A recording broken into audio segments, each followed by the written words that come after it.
యో సూర్యదేవా ఏంది ఎండ్ల మమ్మల్ని బతకమంటావా సావమంటావా? సావండి. నీకు మా మీద ఇంత పగ? నాకు ఎవరి మీద పగ ఉండదు నాయనా, నా ధర్మం నేను నిర్వర్తిస్తున్నాను. ఏది నీ ధర్మమో మమ్మల్ని చంపేసేదా?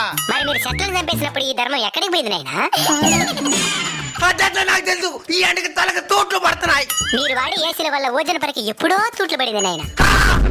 ఎండ ఎక్కువగా ఉంది, ఏసీ 2 పాయింట్లు పెంచు అని అంటారు గానీ ఎండ ఎక్కువగా ఉంది 2 చెట్లు పెంచుదామని ఏ రోజైనా అనుకున్నారా? అంటే అది చెరువులు కూడా ఎండిపోతున్నాయి స్వామి. నీళ్ళుండాల్సిన చెరువులో నిలువెత్తి బోడాలుంటే ఎవరేం చేస్తారు నాయనా? అడవులు కూడా ఎండిపోతున్నాయి స్వామి. మరి అక్కడే కదా నాయనా అపార్ట్మెంట్లు కట్టాల్సిందే. స్వామి ఈ ఎండ డాంచి బయటపడేదానికి ఏదైనా మార్గం చెప్పు స్వామి. వృక్షో రక్షిత రక్షిత.